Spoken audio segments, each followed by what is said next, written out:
Otherwise, just want to thank everyone for joining us on this Zoom call tonight as part of our International Women Build Week event. We're really excited to be able to just kind of do a deep dive tonight on the way that we are working in the advocacy world right now, and specifically talking a little bit more about topics when it comes to funding of affordable housing. Just a few ground rules to get things going. I would ask that I appreciate those of you who have your videos on. I understand that might not be possible for everyone, but if you're able to, it'd be great to see you while we're discussing and working tonight. For the initial presentation, Ryan and Michone are going to be our presenters. They have a couple slides they're going to be going through. If there's any questions that come up in that initial portion, please submit them in the chat and I will keep an eye on it, and I'll add a voice to your questions as they come in. And then there will be an obvious time a little bit later on where we'll kick it into more of a discussion landscape where we're more than happy to have folks unmute, ask questions, kind of join the discussion. So early on, submit your questions and it'll become obvious when it's time to unmute and join in. So without further ado, we can talk a little bit more about the agenda for tonight. So just kick it off, setting the scene of where we are right now when it comes to housing and funding for it, and where the legislature's at, and just kind of what the scope of our advocacy agenda is going to be going forward. We're also going to talk very specifically about the Housing Trust Fund. What is it? Why does it matter? Why is it something we're asking you to join us in advocating for? Then we're going to open up, like we talked about, a conversation about the Housing Trust Fund. It's going to be a chance for, we'll cover some details first, and then you'll have a chance to dive deeper, learn more. And then we'll end with just how to take action today. There will be tangible take-home action items that you can do even while we're on the call that'll add your voice to the Housing Trust Fund conversation, to Habitat's advocacy efforts. And so that's what we're going to try to accomplish in the next hour or so. I'm going to kick it off to our friends who are joining us tonight. Michone Preston, who is the CEO of Habitat for Humanity of Washington State, and Ryan Donohue, who is our Advocacy and Policy Director here at our affiliate in Seattle, King County. I think Ryan is going to jump in first, so I'm going to pass it off to him, and then we'll go from there. Wonderful, wonderful. Thank you so much. I appreciate it. And surprisingly enough, I'm not accidentally muted, so I can actually keep going. Like Alex said, and thank you again very much, my name is Ryan Donohue. I'm the Advocacy and Policy Director for Habitat for Humanity, Seattle, King County. And with me is Michone Preston, who is the CEO for Habitat for Humanity, Washington State. You can go ahead and say hello real quick, Michone. She's not going to wave. Are we going to get a wave out of you, Michone? Come on. Took me a minute to get off mute. Hello, everyone. Thank you for joining us, and I'm just pleased to be here. Wonderful. Thank you so much. And thank you to all of you for joining us today. What we want to take a couple of minutes really is to kind of set the scene for you, right? Is talk about what it is that we're doing, what it is Habitat does, and what the Housing Trust Fund is, and all of that kind of arcane stuff. But it's important that we start off with a acknowledgement of where we stand and what our vision is and what our goals are. At the end of the day, what our goal is, we envision a world where everyone has a safe, decent, and affordable place to live. That's why we do the work that we do. That's why we get up in the morning. That's why you all are out volunteering at the work sites. That's why I spend my days virtually in Olympia. That's why we're regularly having these conversations and regularly raising the bar every day, because this is the goal and this is the vision that we keep working towards. So thank you all for all of the work you all have done as well. Just to kind of set the scene, to let you know a little bit about what we're looking at here in Washington and in Seattle as well. If you look at it, in Washington, it's 1 in 7 households that end up spending half or more of their income on housing. That is a category that we call very cost burdened or extremely cost burdened. Ultimately, what that means is people who are in that category oftentimes have to make a choice between food and housing. They have to make a choice between healthcare and housing. They have to make a choice between being able to get to work and housing. They have to make a choice every single day of whether or not they can afford to do anything. And the reality is we have to do better than that. You know, when we're talking about an environment that we have the median home sale price in King County at $680,000 and it goes up every single day, the reality is we need an environment where that's not the case anymore. We need an environment where we can be working towards having affordable housing where people can actually afford to live. The reality is, like it says, people need to work here in Seattle. People are working 3 full-time jobs in order to afford rent. 3 full-time jobs just to afford a 1 2-bedroom apartment. That's insane. That's literally every hour of the day. And that cannot be considered acceptable. So just to kind of provide a context of who it is that Habitat for Humanity serves, of our homeowners that we've served in 2020, roughly 55% are immigrants. As you can see, 88% of new Habitat owners are or have children, not our children. I apologize. You know, and you can see in a lot of cases we serve a very wide and very diverse set of individuals. And in fact, roughly 35% of the community that we serve is white.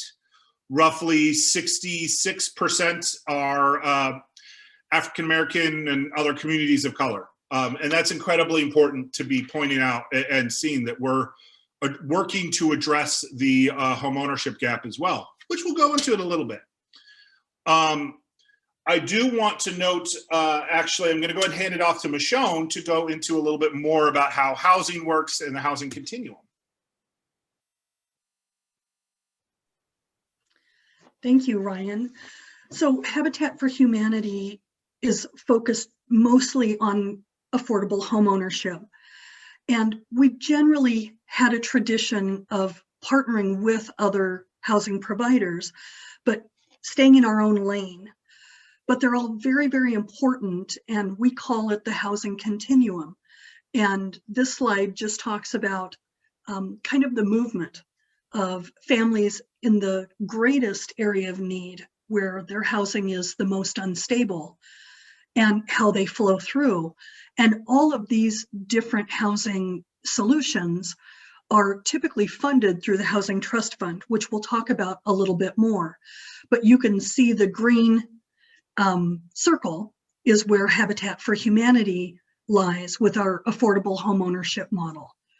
But again, I think it's really important to point out that the emergency shelters and the transitional housing move families into non-market rate and market rate rentals. And Habitat for Humanity really needs those organizations to keep flowing families from instability to stability. Absolutely, absolutely. And it's important to note, one other thing I would note here is in that affordable home ownership category, that's oftentimes when you're looking at housing types, that's oftentimes where you see things like duplexes and triplexes and quads and all of these different random things that basically mean homes for people to live in that aren't $680,000. And the reality is actually one of the things that we've recently learned is that by far, more often than not, the people who buy those middle market homes, those missing middle homes that we talk about, they're actually women. By far, it's usually single women who buy those homes. So the reality is the work that we're doing, the communities that we're serving, in a lot of cases are also women. We can talk quite a bit about the situation that we find ourselves in when it comes to housing in our region. And really this slide has this entire set of honestly horrifying figures and information when you look at it. But the reality is, and really the sum of all this is really simple. Washington State is in a housing crisis. We need more homes and we need more affordable homes. And the reality is we need more home ownership opportunities, which is really what things like the Housing Trust Fund that we're here to talk about today is all about. They help provide a substantial degree of funding that makes these opportunities possible. So I wanted to actually, we have this long, this great set of legislative priorities that luckily enough, we also share with Habitat Washington as well. Michone? We have identified 4 core initiatives that our advocacy committee is working to promote. And we're busy as could be right now. We've just passed the halfway mark of the legislative session. But Habitat for Humanity of Washington State is the conglomerate of Habitat affiliates in our state that are interested in participating. And we find that there are certain areas where if we can come together with one voice, we can be louder and make a deeper impact. And advocacy typically on a statewide scale is where we come together and put a legislative agenda forth. And then I work with all of the affiliates in each of their individual districts, like Ryan in Seattle and King County. But we have a number of other members of that team. And we're currently presenting this agenda through different means to the legislature. So I want to just touch on each one briefly. And if you have more questions when there's time later, we can talk a little bit more about them. The first one is that we're working to create a racial home ownership gap work group. And this is a specific ask for a legislative committee and some funding, $300,000 in the operating budget that would support staff, likely in the equity office, that would help create priorities around home ownership for communities of color. Ryan, you did a great job of pointing out the racial demographics of all of the families that Seattle King County is currently served. And you're an affiliate that we highlight a lot at the legislative level. And that's an example of affiliates that have already been in the game of creating equity for all families of color. But some of our affiliates are not doing as well, and certainly home ownership across the board in Washington has lagged for home ownership, not just affordable home ownership for communities of color. So we're committed this year to trying to make some change in that topic. The next initiative that we'll talk a little bit more about is the Housing Trust Fund. And we are currently working to write into the capital budget a $30 million ask of the Housing Trust Fund for home ownership opportunities. And I'll stop there because we'll talk more about it in the slides to come. We're also working on extending the multifamily tax exemption, which is a current bill that was written to sunset. And Ryan's done a lot of work with our team on this bill. And it's an exemption of property tax for families who own a community that qualified prior to development, where it's built to higher density, and cities and counties will have the control over where they need those communities to be incentivized in order to happen. So we're working to extend that because we think that's another tool that Habitat affiliates can use that helps them build to greater density, but ultimately carve maybe up to $300 per month off the cost burden for our families. And that means they can qualify for a little bit larger mortgage and certainly make the home more affordable. And our fourth initiative is that we're working at the state level to see if there's support for home repair efforts.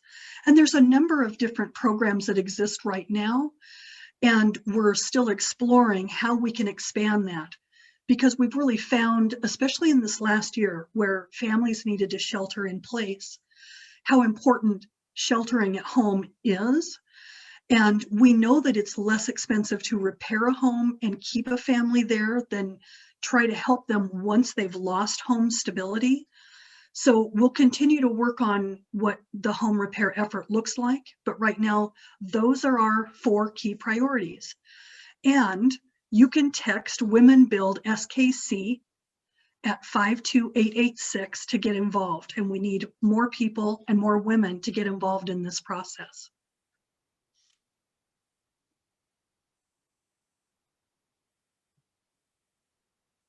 This first bullet is still you, Michone. Sorry. Hey, oh, a new slide. Yay. And we're moving into Washington State Housing Trust Fund. So thank you. This is our primary state source for funding. And most states have a housing trust fund. Sometimes they have a little bit different name. Sometimes they're managed by different divisions or different offices. Here in Washington State, this fund comes from the capital budget. It is funding that is dedicated for the capital needs of housing and affordable housing.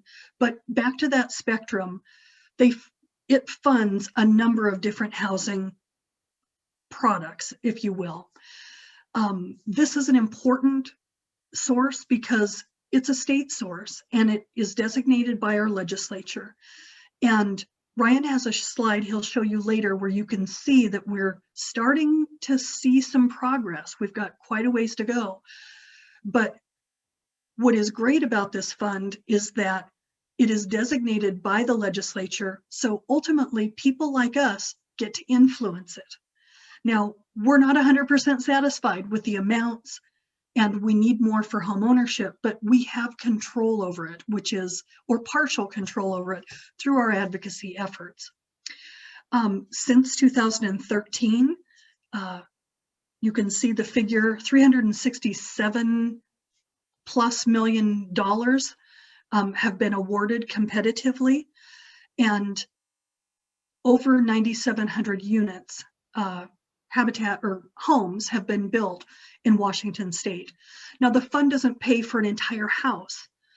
It pays for part of a home, and part of being able to be competitive is being able to bring other funders to the process. And Habitat score well because of our grassroots work in fundraising and our Habitat stores. So it's an important fund also because it takes all of us, all of our staff and all of our volunteers to make us competitive. And it's important to note, these projects are funded across the board, are funded in different places across the state, right? We get Habitat Washington State, at different habitats across the state gets funds. From time to time, we get funds in Habitat Seattle, and every other organization that is doing affordable housing oftentimes will apply for these funds and try and get them. Not all of them do. Luckily enough, we've been relatively successful. As you can see, across the life of the almost, or actually now I think 35 years that Habitat Seattle has been around, which we are now celebrating our 35th year. For those of you who don't know, you should definitely check it out. But we've actually been able to build roughly 150 Habitat homes that, thanks to the Housing Trust Fund, has helped support and helped actually build. So that, that part of it is great. That being said, the Housing Trust Fund, at least for Habitat and for housing and home ownership specifically, isn't all roses. Hey, real quick, one of the questions that came up is the 9,709 units across Washington State the lifetime of what's been built, or since 2013? That is since 2013. Okay. Thank you. And as Ryan alluded, we're not doing well enough yet, which is why advocacy is so important, because the housing trust funds have been heavily skewed towards rental projects. So since 2013, only 4.8% of the competitive funds awarded have come to home ownership projects. And there's about 30 organizations that do affordable home ownership on some scale that compete sometimes for those dollars. So Habitat isn't also the only affordable home ownership provider that's competing for those dollars. Absolutely.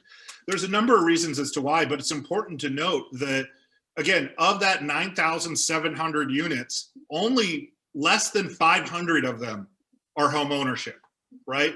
And the reality is what that results is in a bottleneck where we actually end up having people who can't move along the spectrum. They end up getting stuck at one of those earlier bubbles that we were talking about, and they're not able to move into affordable home ownership and then open market home ownership. And that's a problem. It ends up creating situations where people stay as renters their entire lives. And nothing's wrong with renting. I'll be honest, I rent myself, but I also would love to be able to own my own home. And I certainly can't afford a $680,000 home. And the reality is it takes things like this, like the Housing Trust Fund, to fund home ownership projects to make it so people can actually attain that dream of home ownership. One of the reasons, and there are multiple reasons, but one of the reasons why Housing Trust Fund doesn't really fund home ownership to the same level is because they have these things called caps, right? And each individual project has this cap that they're required, that they set. As it turns out, if you're building a rental project, they can give you up to $5 million for that project. If you're building a home ownership project, you can only get $1.5 million. Now, this is important because if you look at it, it's going to cost the exact same to build a condo or a condo project in the middle of Capitol Hill, Seattle, and have it be a rental thing as opposed to it be a home ownership thing.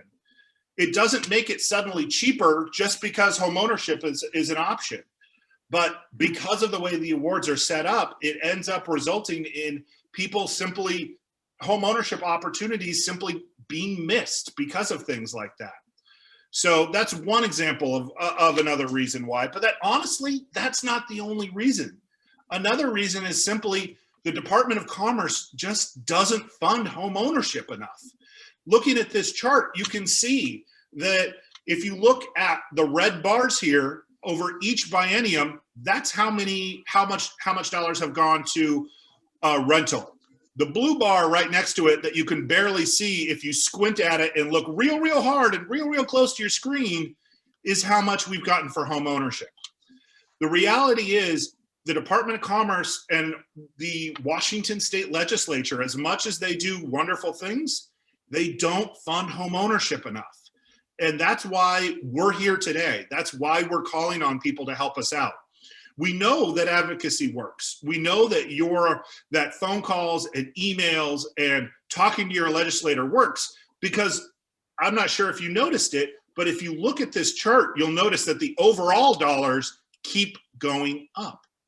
After each year, we keep seeing more and more dollars going in the homeowner or the Housing Trust Fund. And that's important. It shows that the advocacy work that groups like Habitat and groups all across the state have been engaging in works, and it does see success. What we now need to see is both of those bars going up, but actually having both of those bars going up and not just the red one, right? We need to be seeing more funding in our affordable housing across the board. Alex, did we want to stop for questions? Was there any good questions to ask, or do we want to keep going? So far, so good. Awesome. So we want to go over briefly, why does all this matter? Like, Michone, why do we care about the Housing Trust Fund? Well, we pointed out that it's a fund that we have some control and some impact over. But I think most importantly, back to the housing crisis. And I'm sorry for you guys and for your neighbors, King County is facing the greatest crisis in our state, just in terms of, the highest numbers of lack of affordable access to even decent rental. So we've created this crisis. And I think why it matters in the long run is that what we're seeing now that Habitat is most affiliates are 35, 40 years of age, we're seeing the impact that we made with these dollars over that time frame. And it compounds, is that if we can start a family with, a home that's affordable, we may not see as much of the economic impact right away. Certainly that family does, but what we see in 30 years as they've paid off that mortgage and they're able to invest in education and stability so that they can maintain employment. You know, it gives families an opportunity to invest in other areas and dream about things that they may never have. And I think about, Ryan, when you were talking about the bog down in those circles, I think about the housing vouchers. They're so important. And when families get them, you all know it's like winning the lottery. But the problem in our nation is that we're not pulling enough families out of Section 8 subsidized housing and into affordable home ownership. And if we had the financial resources, Habitat could build homes. If we had the land and the resources, we could build a home for every family coming out of Section 8 and off of vouchers so that new families could come in and out of maybe homelessness or doubled up with other families. So I think that's why Housing Trust Fund matters. I also would say where it's a capital loan investment, they're really looking at organizations like Habitat who can build more homes in a certain area. So it's a community, it's a cluster of building. And we have long-term goals to stay there. And we have tools in place that focuses on permanent affordability so that if that home does sell, it's going to sell to another lower income family rather than a flipping model. And that was a concern in the early days, especially when the housing market in places like Seattle started to take off. So the Housing Trust Fund matters. It's a capital investment, and Habitats can use it for infrastructure and development, sticks and bricks, and just increasing the capacity of building, which ultimately comes back to trying to solve the housing crisis, which has been created by a lack of enough units. So that brings us to the point where we get to hear from you all. We want to hear what some of your questions are. I have no doubt that many of you guys have all kinds of questions about what is it? Why are we talking about this? What are the things that we're working on in the legislature? Why is it we're doing this type of work? So what do you want to hear? What kind of questions do you have? I'll give it, if you want to unmute yourself, you're more than welcome to. Otherwise, I can start peppering some questions out as well, but I'd like to open it up to the audience first. Well, I can just talk about one that's been submitted to me in the chat is just about where the funding for the trust fund comes from, and seeing that it's been increasing. What are kind of the behind the scenes wheels that turn that lead to more funding coming into that? Good question. Michone, you want to take that? Yeah, so the capital budget is an established budget in the state, and it's funded through a number of different taxes and investments.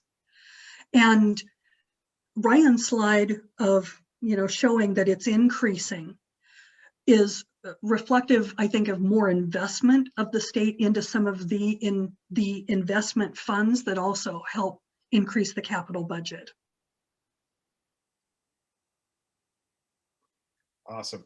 So another question that I have that I wanted to kind of bring up is, what's the historical context to housing funding, right? We saw how you see more and more dollars going into housing over the years. Like, how did it end up getting to that point where we're getting more and more dollars into housing? And then also, how has Habitat kind of changed what we do as an organization to truly really be able to kind of fit into and maybe even access some of those dollars?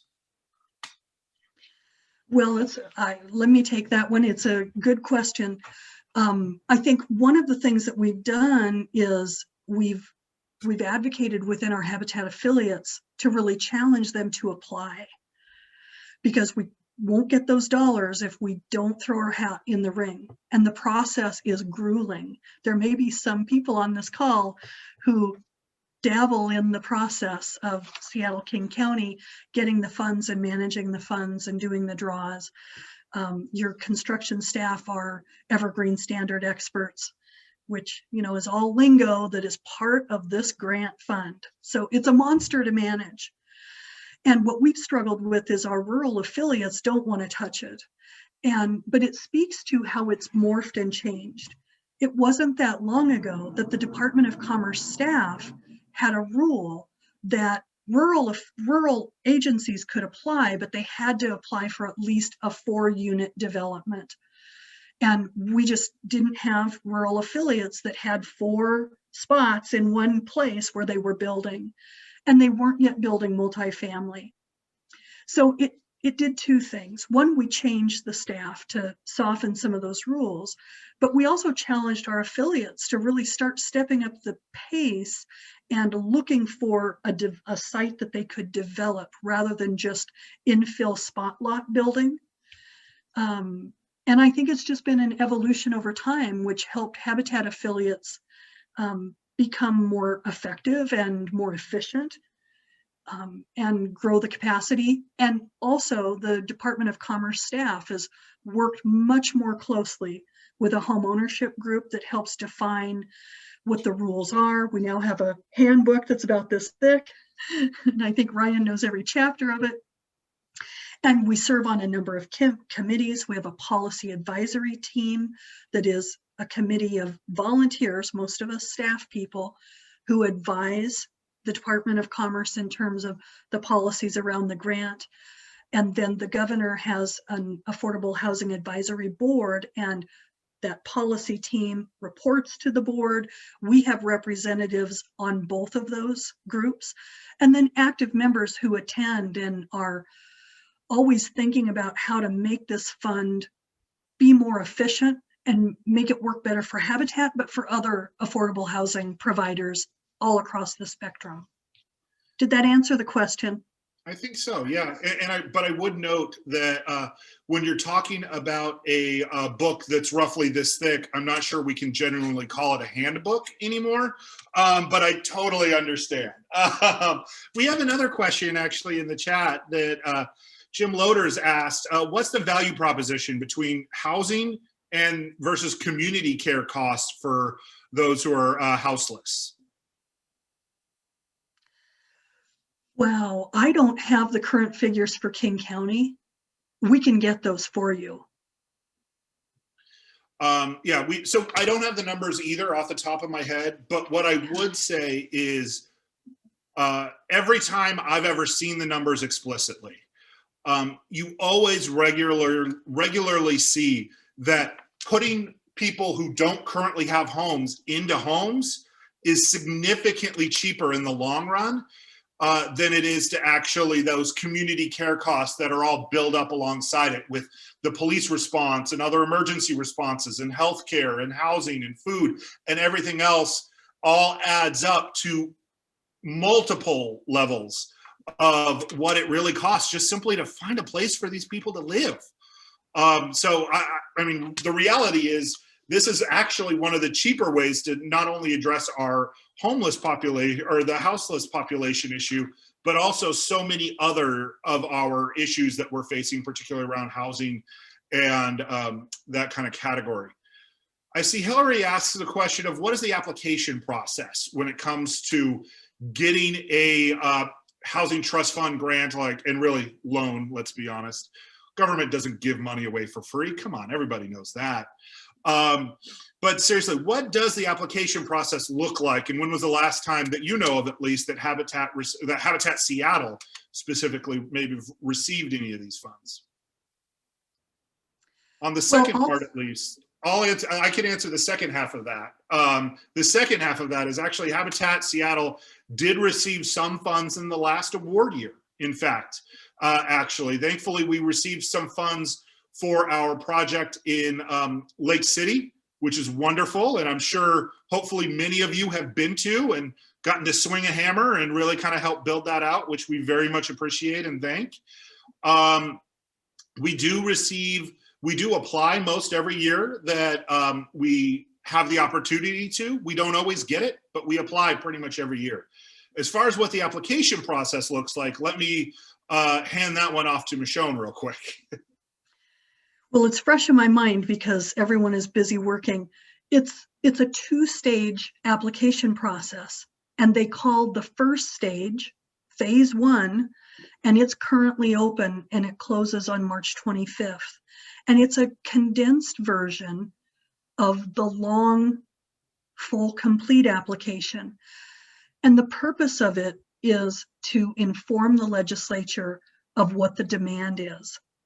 So right now we're really beating the bushes of trying to get Habitat affiliates and all the other homeownership stakeholder groups to fill out a stage 1 application, even if they aren't 100% sure what their project might be, because it doesn't commit you to anything specific. It also isn't a requirement to fill out the second step. So it's really, again, it's used right now while we're working on the capital budget. The next stage application will open in the summer and generally close in October, and then the announcements, and this is a biennium budget, so it's a 2-year budget. The announcements come out about mid-December. It's a great Christmas present, or a bad Christmas present, depending on how generous the department chooses to be. In fact, I think last year they announced the awards the day on Christmas Eve, if I'm remembering correctly. I thought it was rather amusing, actually, the timing. One other thing to note is that an organization can submit multiple applications for multiple projects, but there is a agency cap amount as well. To provide context, an example of that, actually, in this last round, Habitat Seattle applied for 2 different projects, and we only got funded by the Housing Trust Fund for one of them. So you can apply for multiple projects, just like Michone said, and we do regularly as far as Habitat Seattle goes. Well, and one other thing I would say is the Department of Commerce staff work so hard. They have a Housing Trust Fund division, and they have an amazing team. And the application process is grueling, but I can't imagine how much work it is on the inside of that office managing the process. So if you know anyone who works there or works in that division, please tell them they have Habitat's admiration. We're glad we have these jobs. And give us more money. You can tell them that too. And give us more money. I see Joel is raising his hand because we're in a classroom, apparently. Well, you know, I got to respect the Zoom. I do have a quick question. It is International Women's Week. I know the challenge that families have trying to buy a house. And I wonder how is it even possible for a single mom to be able to afford to buy a house, particularly low income single mom to be able, is that even obtainable? Michone, did you want to start off with that one and I can kind of wrap up? Well, I would say it's attainable at Habitat. And what I know statewide is, that the number of single parent Habitat homeowners is very high. But I think it's getting harder and harder for someone with one income to qualify, even for Habitat homes. So we're working hard to keep the cost under control and moving to land lease models, kind of like the Community Land Trust, if you're familiar with that. Some Habitat affiliates use different versions of that. One affiliate works exclusively with a land trust, and the land trust owns the land, and they build the home and it reduces the cost. Some affiliates are their own land trust. Others work with their city, and their city serves as a land trust. So just taking out the cost of land and some of the infrastructure and development fees brings that mortgage price point down. Some affiliates are still originating their own loans, so they're 0% interest loans, but most affiliates are partnering with third-party lenders and offering a lower interest mortgage. And just to kind of drive that point a little home a little bit more, if we're looking specifically at what Habitat does and how Habitat is able to help bridge that gap, we've actually kind of done a little bit of looking into some of our own statistics. And yeah, as Hillary notes in the chat, 38% of our homeowners at Habitat are single parent head of households. And if you actually look at the numbers and break those down, of the single parent head of households, 75% of them are women. So it actually here at Seattle, at Habitat Seattle King County, and thanks to, in large part, the work that each one of you does every day, whether it's volunteering at our work sites or volunteering in the stores or making donations to all of the different funds that we're working on and projects we're working on, it's thanks to your work oftentimes that makes that a reality. The other thing that makes that a reality is the advocacy that really kind of depends on getting the advocacy that we need from every single one of you in order to help make this a reality. So I want to ask one last question as we kind of transition back into a little bit of our presentation to Michone about what have we seen as far as advocacy goes? What's kind of the historical context to Habitat's level of advocacy throughout the years? Well, we baby stepped into it. And Habitat was originally founded on the principle that we were not going to use one government dollar because we didn't want the government interfering with our faith-based mission. And then we realized over time that other organizations were getting with it and grabbing up housing trust fund dollars in their states and utilizing city and county CDBG and home dollars, and we were missing out. So that policy was softened, and that was probably in the mid-1980s. And that's when Habitat started advocating a little bit.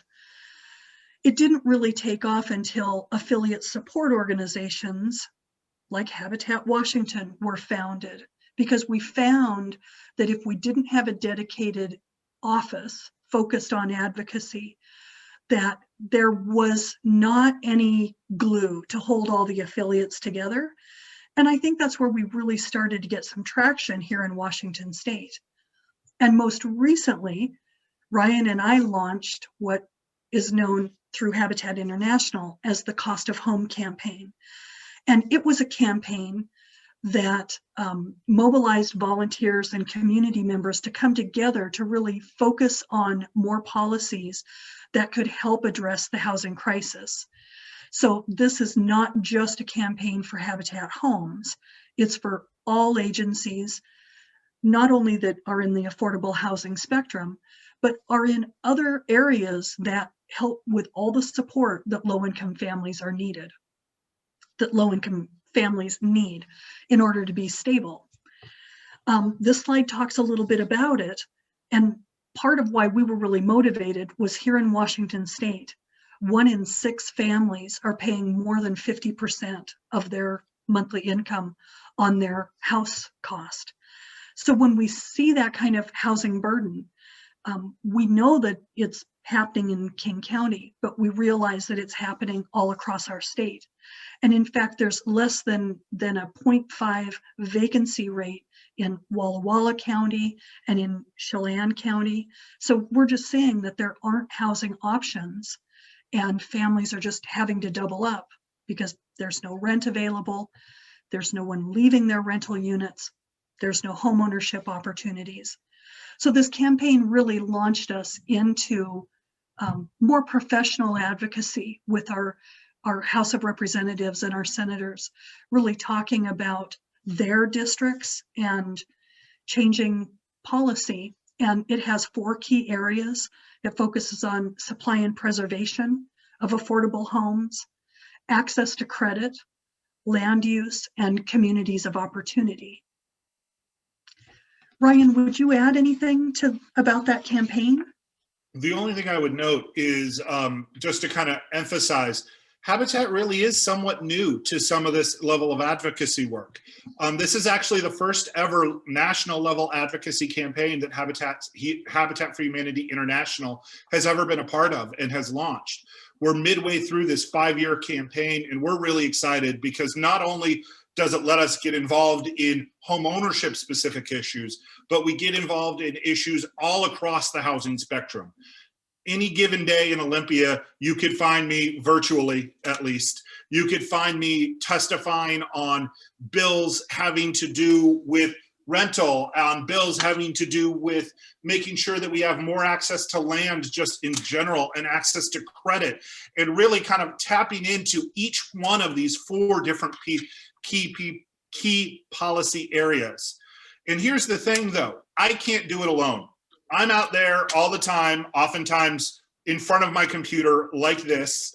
What you don't see is me, the way I end up spending after the time I'm doing this, with my head down on my desk here right in front of me, trying to take the 10-minute nap I get to do before I jump into the next moment where I have to be completely on and ready to go. The reality is I can't do it alone. Legislators hear from people like me every single day, and being perfectly honest, us lobbyists don't get the job done. The only way we can find a way to make this happen, the only way we can see things like seeing an increase in the Housing Trust Fund, where we can see actual campaigns and actual progress being made, is with your help. Which is why I'm going to ask every single one of you to take out your telephone. You all have a smartphone. I'm sure you do, because everybody has a smartphone nowadays. What I want you to do is take out your phone and send a text message to the number 52886. That's 52886. And what you'll type in there is you'll just type in Women Build SKC. It's one word. And once you've done that, what you'll see is you'll get a response back that you can just click on the link, fill out the form, and it sends a letter to a bunch of lawmakers right off the bat that tells these lawmakers that we need to make sure that we are funding affordable housing and make sure that homeownership has a piece of those dollars. It is incredibly important that lawmakers hear from you, because again, I spend my day all the time talking to these guys. They've tuned me out many times over by now. But what they haven't tuned out is they haven't tuned you out. And the reality is, the more you all reach out to your legislators, whether it's through sending these text messages and emails to your lawmakers, and we've made it as easy as we possibly can, or if you want to pick up the phone and call them and demand that they fund affordable housing and demand that they fund home ownership. If you want to do any of those things, or however else you can reach out to them, whether it's Twitter, whether it's Facebook, all these guys are on all of those things as well. It's so incredibly important. So please, every single one of you, take out your phone and text Women Build SKC to 52886. Another thing that you can do to help Habitat Seattle King County is join us for our Beyond the Build luncheon that we have coming up in the relatively near future. I will let Alex talk a little bit more about that, but I see we have a question. I can't for some reason see the name. I don't know why it doesn't tell me. It's from Jim. Jim, go ahead.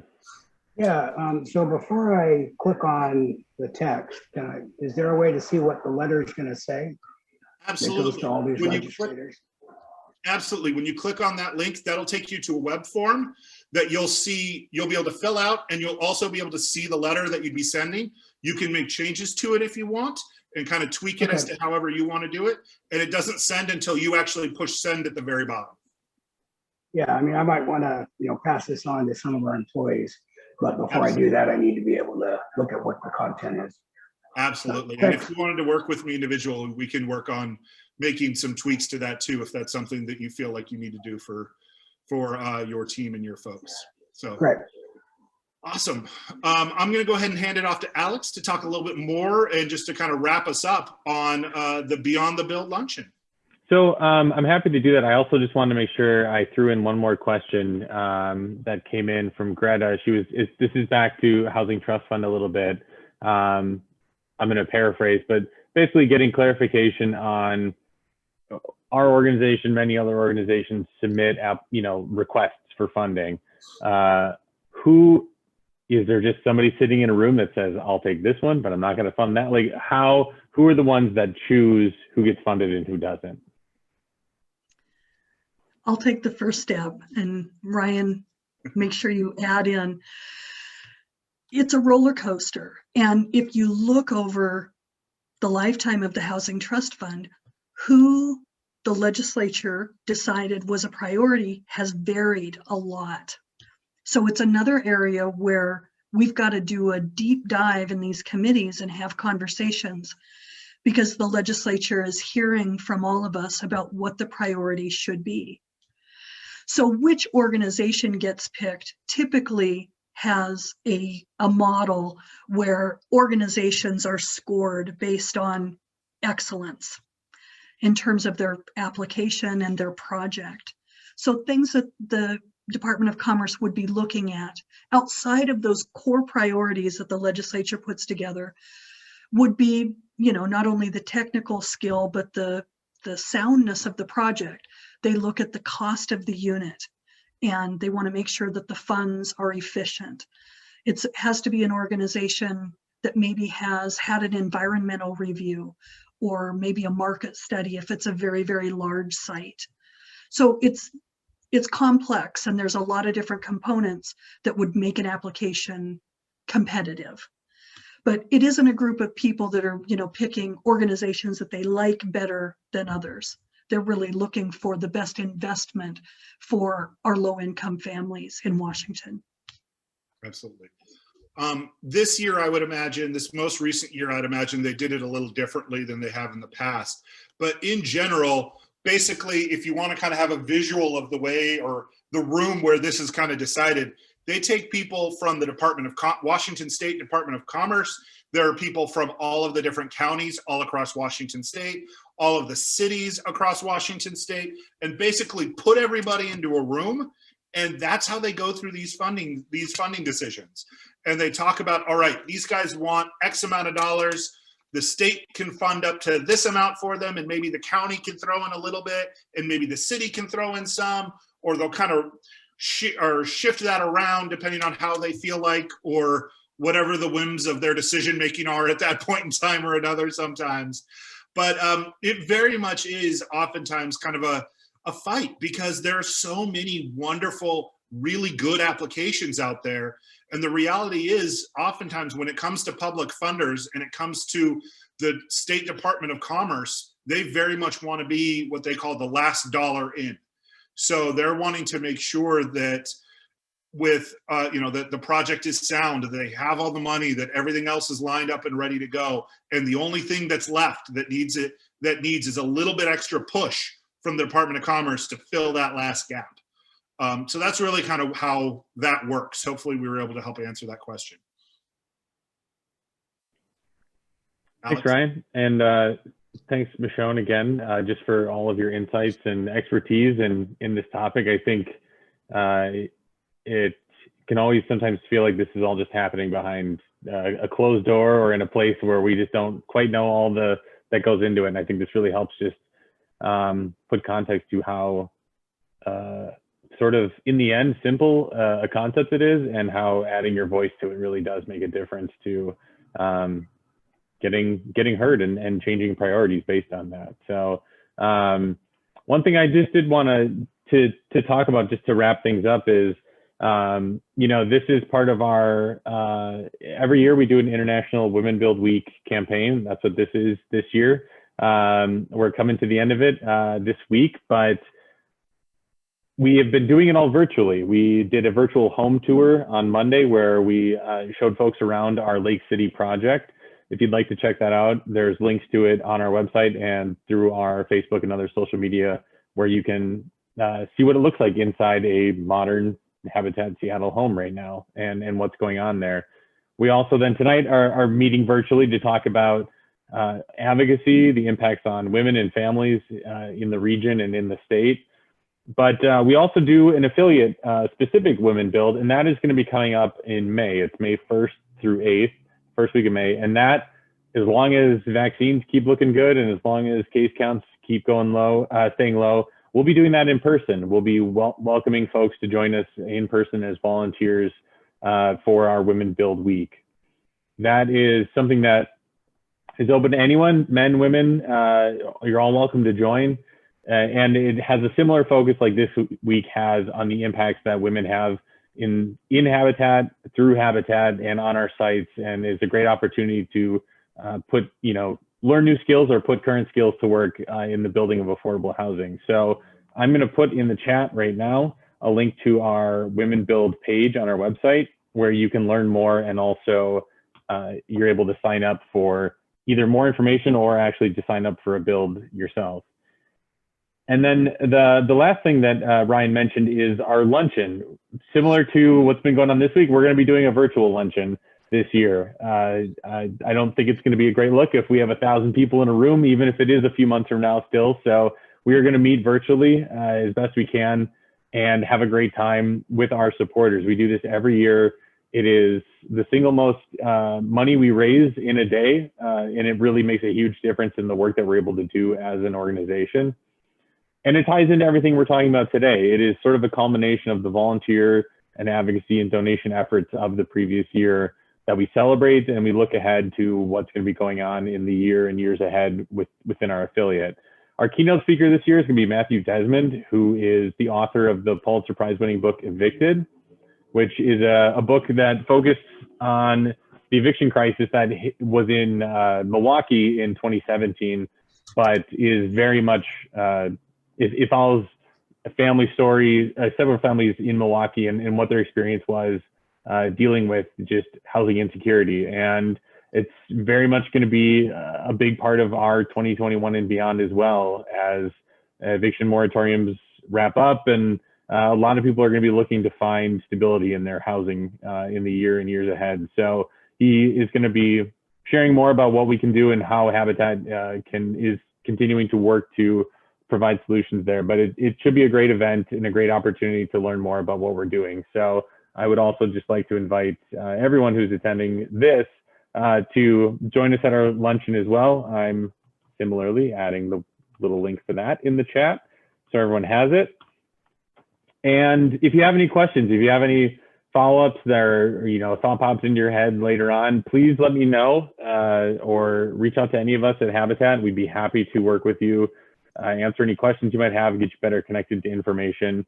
I'm going to put my email address in the chat so you can reach out directly to me. But really appreciate Ryan. Also, thank you for adding the advocacy line. If you have advocacy specific questions, comments, concerns, you can reach out to us directly. And again, we just would love to stay connected with you through Women Build, through our luncheon, through a random build day on site, or by the next time you get an advocacy alert from Ryan or from our text line, click on it and fill it out and send it. Hopefully you just did that tonight and saw that it really was pretty darn easy. The letter's already written for you. It even knows who your legislators are and who your representatives are, and it'll send it right to them. So we try to make it as easy as possible. And then if you have any questions at the state level, you want to know what Habitat is working on in Washington State now or in the years to come, or how our priorities align with them, Michone, thank you so much again for joining us, and her email address is in the chat for anyone who would like to be able to reach out to her. So I think, unless there's any other questions, just want to say thanks again for joining us, being part of our Women Build Week this week. And we hope to, as vaccines start getting in arms, hopefully we can start doing a lot of this stuff in person again and being able to meet face to face. But we really appreciate you joining us virtually today. And thanks, Ryan. Thanks, Michone.